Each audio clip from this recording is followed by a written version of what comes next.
Hello, everybody, and welcome to a special episode of Tales from the Fandom. I am joined by someone who I cannot even imagine I'm getting to talk to because I didn't even know. Like, when I got the information, I was like, "Oh, I'm going to record with Sumalee." I was like, "Wait a second, let me check the credits and everything." I was like, "I know her work. I didn't know I knew your Yay! work, but I know her work." I love that. I love that surprise. So I have Sumalee Montano here on the podcast slash video podcast because we're going to have it for everywhere. Sumalee, how are you doing today? I'm good. We were just saying it's right before the holidays, and I'm just wrapping up. I'm ready for vacation. I know everyone's like, even my work right now is like everyone's just waiting until like noon, waiting till 5 for whenever Exactly. they start like going and doing stuff. I've already hit the grocery store 3 times in the past 2 days, and I've got to go at least once more today. So, I'm but so glad ours is close by to me because I know we're going to be doing the same thing. Like, oh, we forgot this. Oh, let's go get that. absolutely. Now you are here because you not only did you act in the movie, but you came up with the concept for the movie. You you wrote the movie. I Like, didn't write it. I didn't write it. I did creative produce it with our okay. writer, but I didn't write it. But thank but you. but you like everything with the deal, which is on Roku, the streaming platform, if you're interested in it. I got to watch it, came up with a lot of questions. I will say, we're going to talk about this, but I also like to talk about some of the fandom stuff that you've done Oh as yeah, well, because we this can is start with Tales that from the if you want. Fandom. Oh Yeah, no, I want to make sure we get the deal stuff taken care of. But this was I do want to ask, because I know you came up with the idea. Where did you come up with it? Like when you were walking, like in the shower, like on a car ride? Like where did it pop up into your head of this is what I want to do? I I had always I had actually always had this idea of the basic structure and storyline of this of the movie, and it was just tucked way back in the back of my head, and I never really brought it out, and it took another friend of mine from a previous life before I became an actor. We had dinner. He flew to LA, and he was just talking to me about the business, and uh he was like, you know, maybe I can help you make a movie. I was like, really? Are you serious? And by the end of dinner, I realized he was serious. And so he said, why don't you come up and pitch some movie ideas to my friends and me? And I was like, really? I was still like shocked. And that bit of permission or invitation to do that was what unlocked that idea, because immediately I like called up my friends. I was like, oh my gosh, guys, I got a chance to pitch some movie ideas to people who might want to make some movies with us. And I solicited scripts and I read scripts. Little did I know this was the beginning of my producing career. I didn't I it was just a dinner with a friend. And so I solicited scripts, I read them, and I picked kind of the two that I felt were the ones that resonated with me, that I thought would be the strongest. And then in the back of my mind, I was like, wait, I kind of have this other idea too. And that,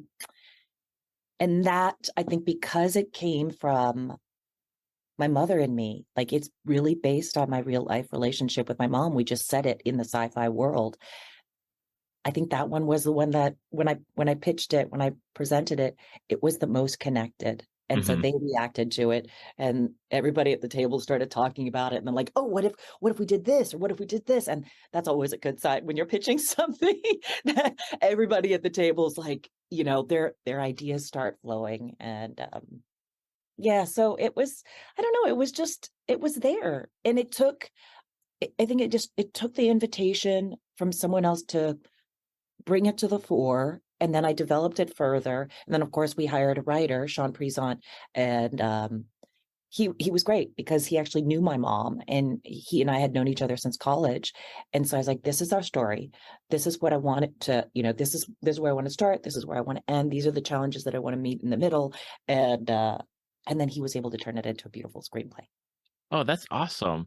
And I like I totally understand, when you're like you have the you have the looking at the scripts, and but then you have something that is so attached to you, so personal to you, that that like clearly winner of getting the most passion out of it is the things that you would like to do and the things that you want to share, not only with others but with with everybody that gets to be a part of it.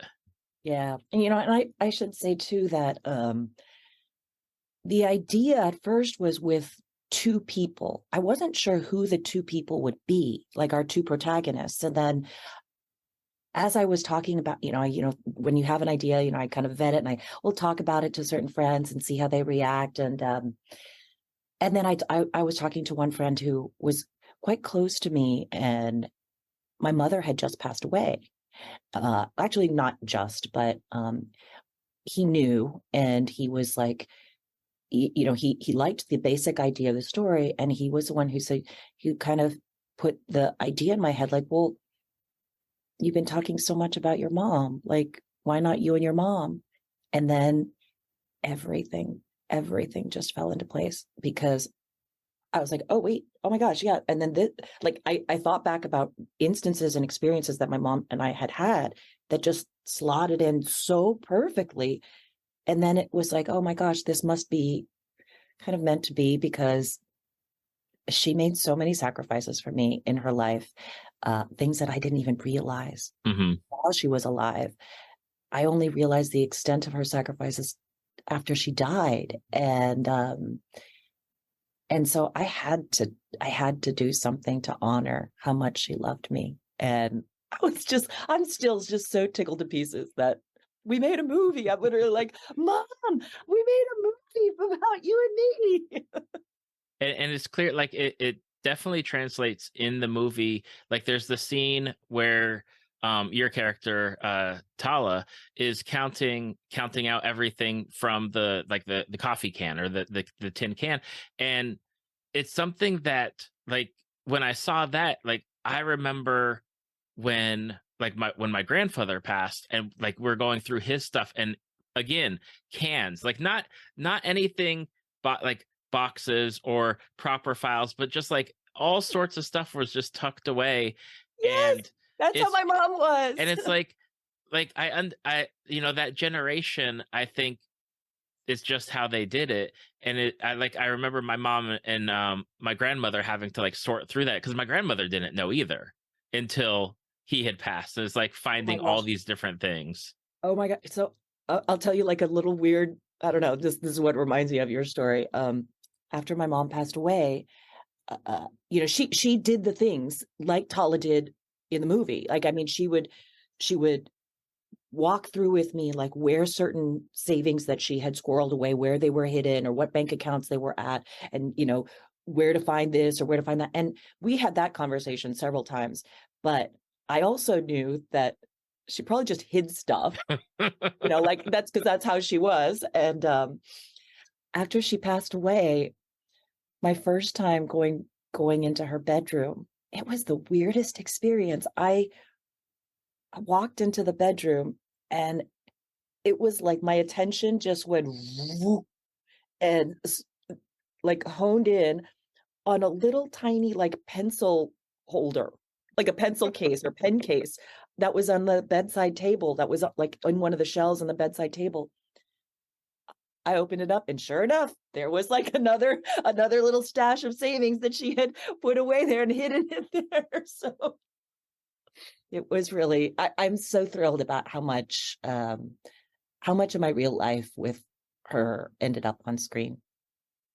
It's one of the questions I had, because and I was reading over the information, and for the press kit and everything. um After you created it and you were working on the script and the characters, and it said that you had removed yourself from the vision of playing as Tala.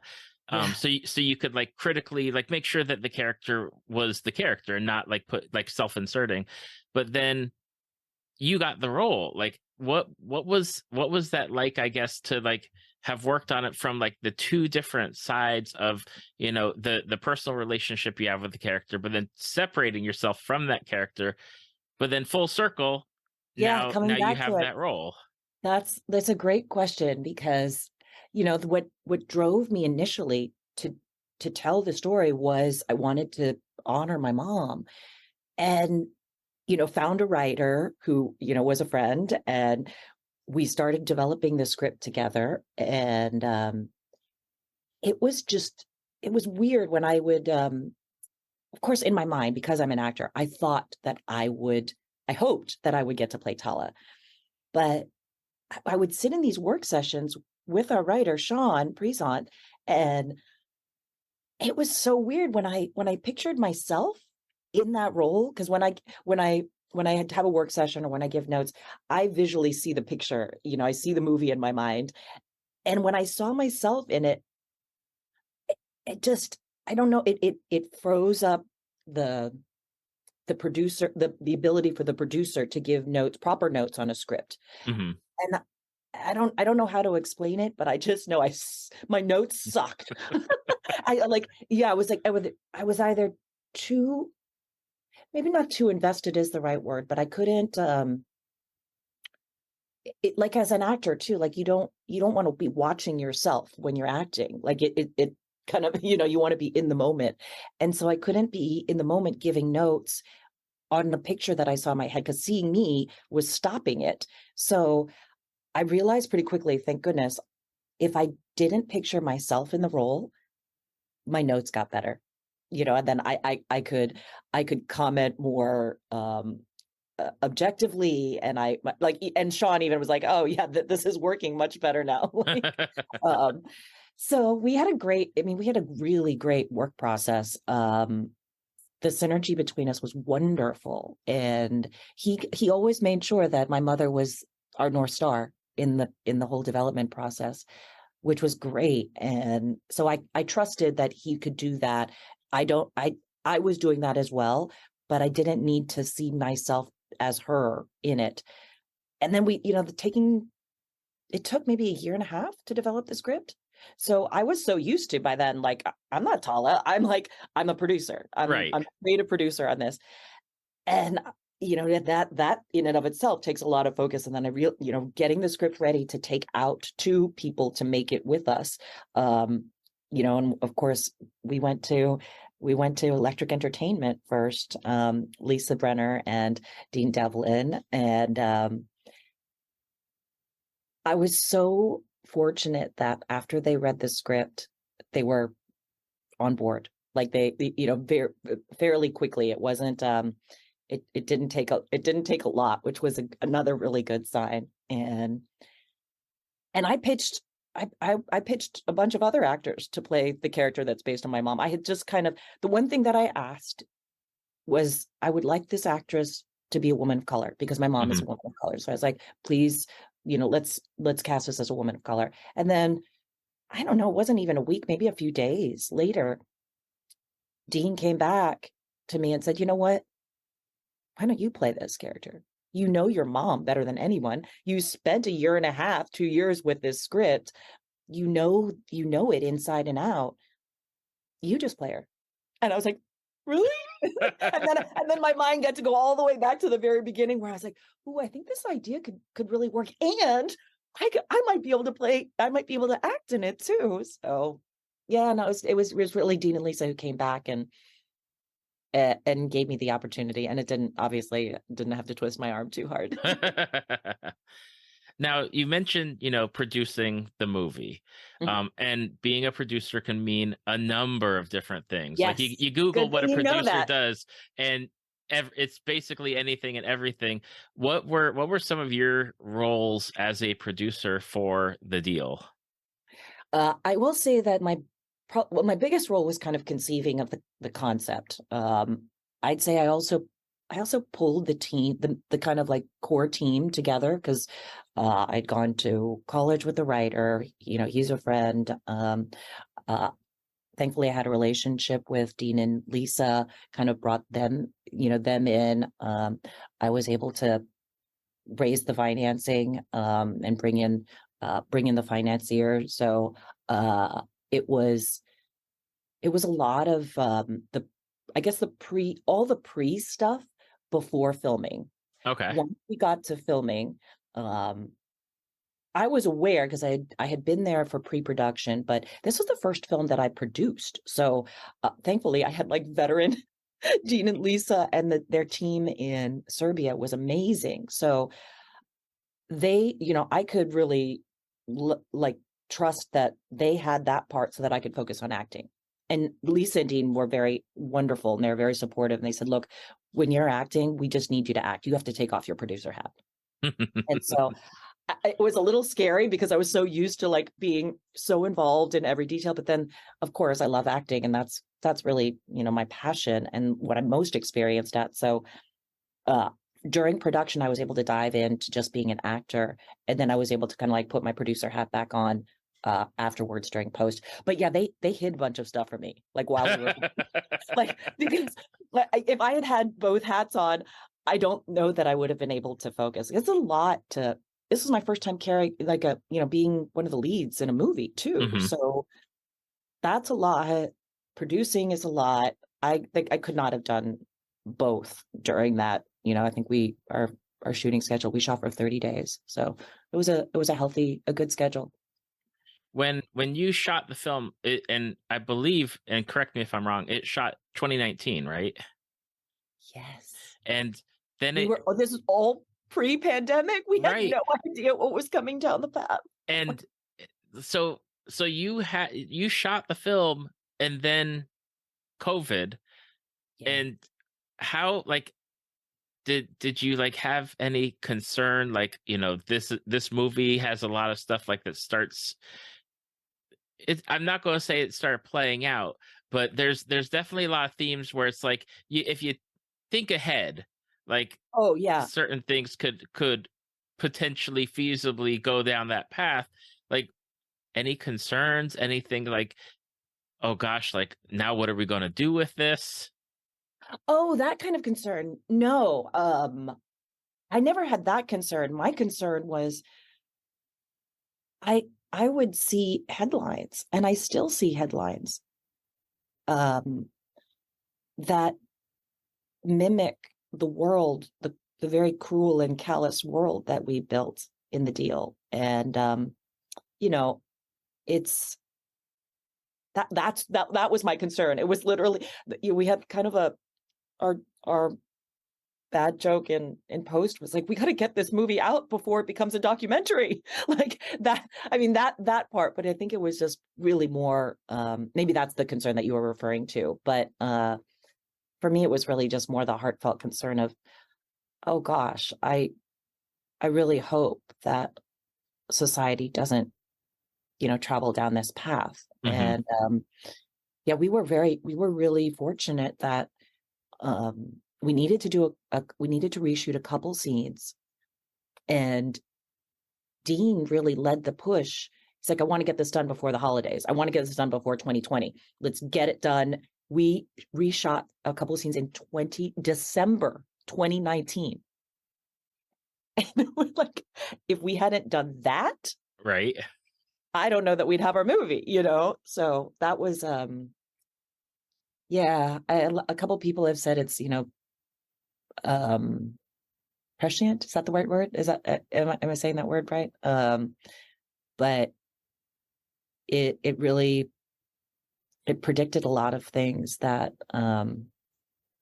just I never would have dreamed that would happen. Hmm. Sadly.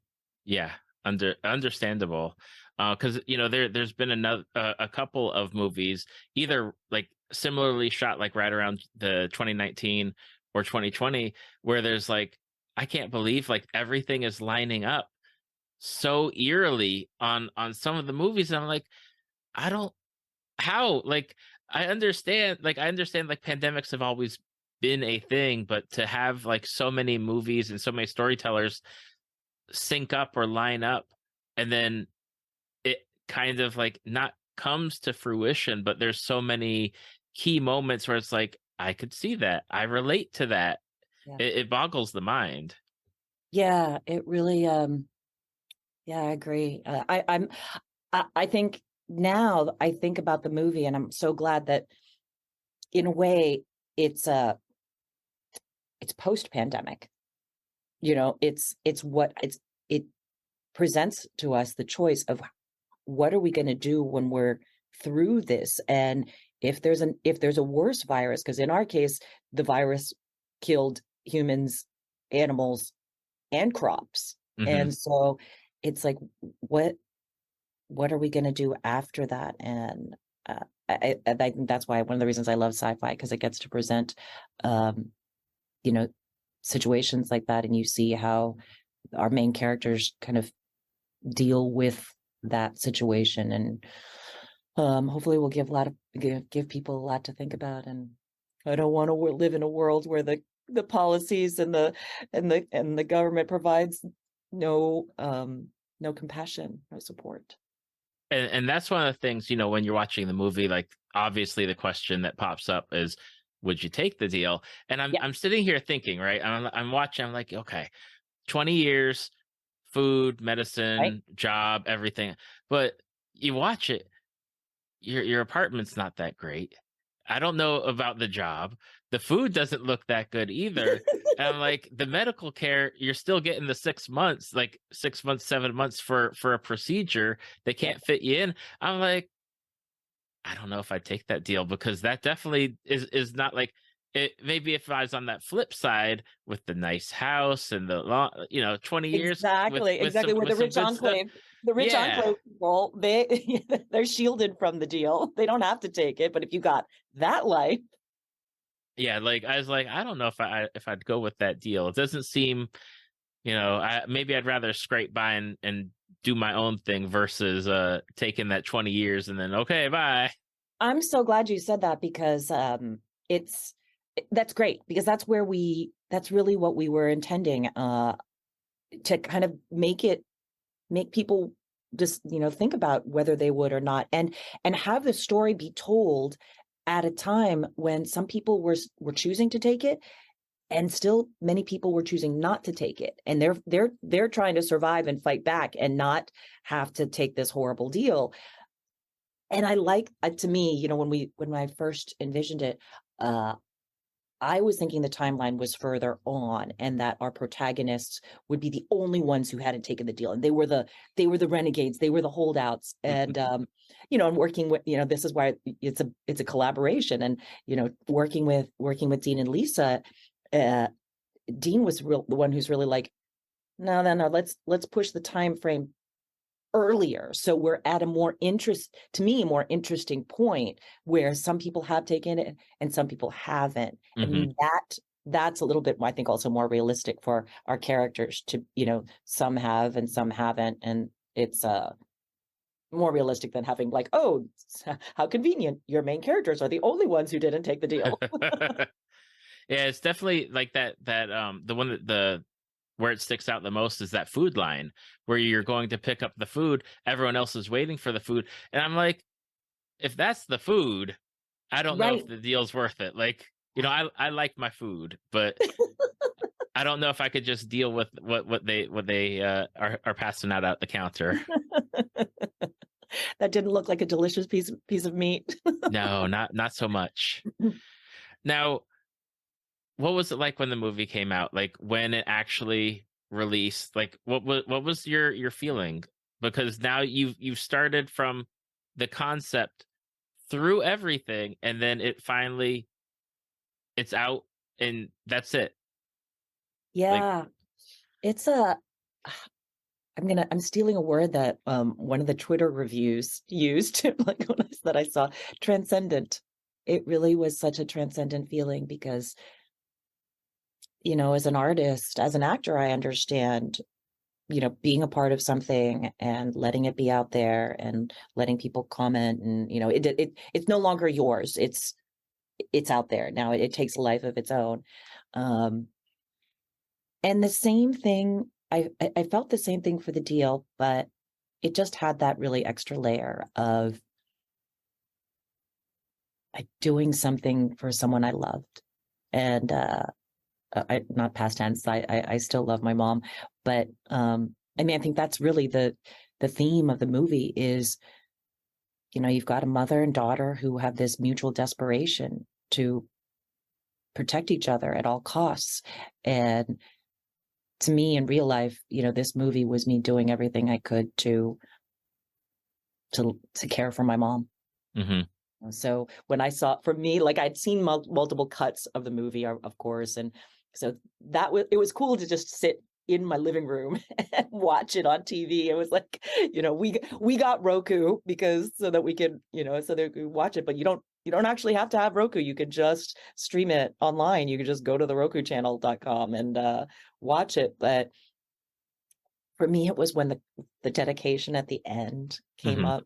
And of course, I'm one of the people who sits through all the credits. And so like we have an initial dedication right after the movie ends, but then we have like the kind of longer dedication at the end. And when that scrolled by, that was just everything. It was like it gave me a sense of closure that I hadn't fully expected, the depth of that. And yeah, I mean, it's just knowing somebody who has sacrificed so much for you, being able to do something for them. Now, with media as it is today, and so many again, you have the Roku streaming channel platform, and then all the other ones that are out there as well. Would you ever like to see the world that you have created expanded on, like in a TV show, Oh, hell and yeah. to Yeah, that's exactly that's totally, if I could if I could have my next dream job. This was already a dream project, but so I consider myself like I already won the lottery. Like I got to conceive a movie, I got to make it, I got to star in it, I got it's out there. But absolutely, I would love to see this turned into a TV series. And I think when you watch it, you see at the end, like it kind of like is a perfect layup for Mhm. it. So yeah, I would love that. And Yeah, like then I would like to like exec produce something like that. mhm. And I don't need to star in it. I just need to like I'll be like a guest star and pop in every a few episodes. And that was the thing that popped into my head, is that you follow the trio of the younger generation, Emma and the her two friends, and follow them to see, because there's so much depth in, Yes. you get like breadcrumbs of like what's going on outside, what's Yes. going on inside. Like it makes you want to like get to know all of the characters Want to a know where lot they're more, going. and spend more time with them. Oh, you just gave me the chills. I'm so happy that you felt that way because that's how I feel. I'm like, I want to know. I want to know what happens next. Yeah. Absolutely. Now, you've done, and I said at the beginning, you've done a lot of work, and your IMDb page, of course, there's a lot of stuff. And as somebody who does a podcast about fandom, you hit a number of different things where I was like, I can't imagine you are like in so many different worlds. Like, and just for people who have not checked out your IMDb page, Critical Role, Dragon Age, Star Wars, Star Trek, Mass Effect, Transformers, Batman, Voltron, Ghost of Tsushima, World of Warcraft, Diablo, Kung Fu Panda. What is it like being in so many different fandoms? Like you could go to a convention feasibly, and I don't know what they would where they would slot you as far as like building which fandom you're representing, because you've done so much work. You're so kind, and I am extremely grateful that I get to play in all these fandoms. I never would have imagined it in a million years. Star Wars was the first movie I ever saw when I was a kid, and I mean, if you had told me then that X number of years later that you'd be voicing characters in the Star Wars universe in an animated series, who knew? But I forgot your question, but I'm so Well, grateful that I can play in so many fandoms. Well, I mean, like, what's it like being a part of it? Because you have, like, especially online, you and one of the hottest things that's been out recently, Critical Role. You've been a part of Critical Role, video game Ghost of Tsushima. It's just the new Dragon Age show that's coming out. Like what is it like having so much cross intersection? Like you have like people from all over are getting to experience your work. Um, it's thank you again. I I love it because though the first thing that goes to mind is kind of funny because when I meet somebody, or they, they'll ask what I, what do you do? And we'll start talking. And then what I love about having multiple fandoms is that if I'm gonna choose to like engage in a longer conversation, eventually we'll hit on something. We'll hit on something that they're into. um, Especially, if the lately because I think because of Ghost of Tsushima, if I ask if they're a gamer, you know, almost everybody's heard of it, Hmm. I'd say Critical Role and Ghost recently, and well, and like you said, now Dragon Age, since lots of stuff is coming out. But it's wonderful. It's a chance to connect with people, and it gives people, it gives, you know, it gives us a chance to connect on something that we both love, when I'm talking with someone. So I, it's a wonderful thing, just I feel like that's kind of the whole concept of fandom. It's a community, and all of a sudden you realize, you're part of that community. So am I. Awesome. And then you can kind of just skip a bunch of stuff and connect deeper. When I knew that I was going to get to record with you, I had followed you on Twitter and Instagram, and one of the things that I loved is that even though your role with Critical Role was like a guest appearance for a couple of episodes, I love that like you're still like talking about posting about like Dungeons and Dragons like on your stories, Oh and yeah.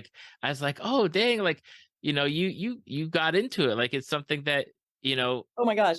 Yes. I love Dungeons and Dragons now. I know, and that was the first time that I had like legit played Dungeons and Dragons when I went on Critical Role. So I prepared for that session, those couple guest star sessions. I prepared for that so much because I got to sit down with Matt. He helped me create my character, and then I was like, I can't go on Critical Role for the first time and not like. I mean, I'm already such a noob, right? But I spent hours kind of reading and talking, and then I shout out to Tom Lommel, a friend of mine who I sat down with, and he kind of like walked me through what was going to happen, and I was like, okay, okay, I think I got all this. But I spent so much time prepping it, and then I had so much fun playing it, and then the Critical Role fandom embraced me so beautifully and so lovingly that I was like, how do you not like fall in love with D&D after that? And so I got my husband, my husband had played a little bit when he was younger, but kind Mhm. of like reignited his interest, and then got my kid into it. So now we have like family D&D. And I mean, I didn't know what a cool imaginative play space it was. And I tell like parents that I meet now, if they're not sure about like what it is or what to get their kids into, I'm like, oh my God, it's got to be D&D, because D&D helps your kid. Like, it helps them with math, it helps them with storytelling, it helps them Mhm. with public speaking. And it was Liam who actually kind of spelled it all out. Like, it's a great developmental game for kids. And I'm like, oh my gosh, you're right. So I'm like hook, line, and sinker. I love D&D. And that's so awesome. And it's one of the things whenever they do like with toy drives, because we're Yeah. recording this before Christmas, the starter sets are so cheap or they go on sale. Like I love to donate those to those toy drives because it's Oh, something where even that's if a somebody great picks it up, idea. it has the dice, it's got the story, Yeah. the book, it's got, or the smaller book for the play set, and it's like it. I would hope that whoever picked it up, Oh my gosh, no, in need, like that's it's a great thing for them. I love that idea. Thank you for sharing it with me. I'm gonna start doing that because it the possibilities are endless, and it provides hours and hours and hours of entertainment. We still, we're not doing a regular weekly game right now, but we just took a little bit of a break. But when we were, I mean, we may play for 2, 3 hours, but the goodness lasts throughout the week because we're all, we're always like, oh yeah, I remember when your character did that. Oh, I loved it when you did that. And it's it's wonderful. It I'm is. so grateful to Critical Role from specifically from Matt, who we ran into each other at a voiceover session, and I was just congratulating him on how much success he'd had with Critical Role, and then all of a sudden he was like, "Why don't you come on the show?" I was like, "Oh, what? No, no, no! I don't know anything about D&D." And he was like, "That's cool. That's what we want." I'm like, "What?" And you got beautiful fan art from it, because I was looking at the fan art Oh, last week and I was like, it's always amazing to just see like art regardless, but then just to see like people that create it based on the characters that they're getting to see and hear. oh, Beautiful work. it is so brilliant. I, I was just blown away, and how quickly it's developed too. Like, after that first appearance of Neela, my character was just like so much art came out and was so good. And for an actor, it's so humbling that somebody, you know, I have an image in my head, but people take it and build on it, and it's even more, it's like the whole yes and thing of Hmm. creating something. Yeah, and then what if we did this? And yeah, what if we did this? And yeah, it made me cry seeing all the fan art, and to see how much also the Critical Role cast, like they react to it the same way also. Now, you've done so much, and again, so many different fandoms out there. Is there something that you've wanted to be in, or that you're like, you know what, I would love to be Oh, Lord of the Rings, Game of Thrones, so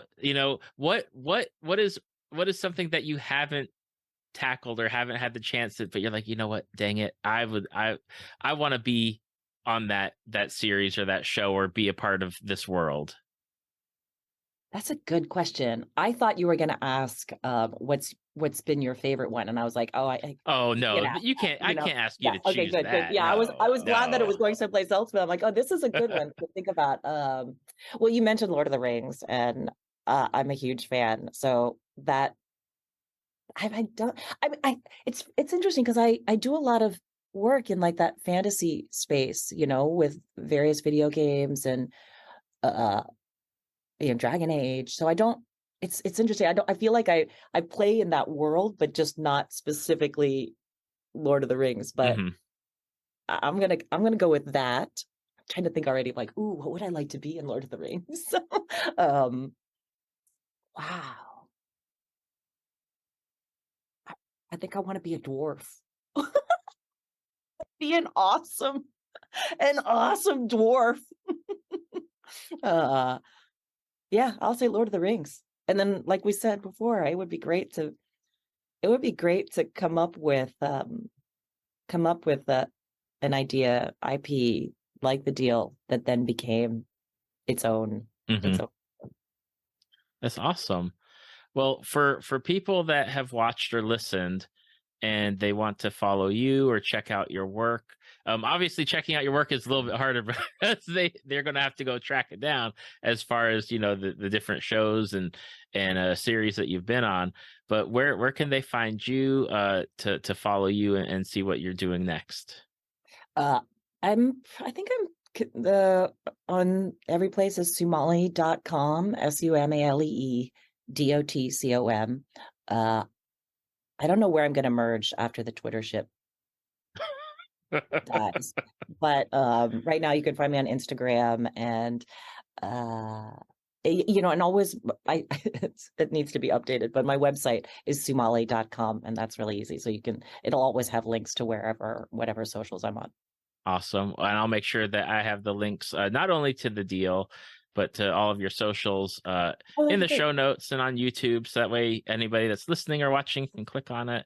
And Sumali, I want to say thank you, because you unknowingly to me have been part of a number of things that I have enjoyed with either by myself or with my kids, specifically like Voltron, and a number of different characters that I enjoy immensely. And I just want to say thank you for taking the time out of your schedule to come hang out with me and talk about the deal and your fandom and stuff that you're into. It's my pleasure. It's really you've touched me too in terms of how much you connected to all the different projects that I've fandoms that I get to be a part of, and I appreciate your support. Thank you for listening to Tales from the Fandom. Subscribe to us on iTunes or your podcast app of choice. Follow us on Facebook at www.facebook.com/Tales from the Fandom to see photos, links, leave feedback, and check out upcoming guests. If you'd like to be a guest, email David at talesfromthefandom@gmail.com.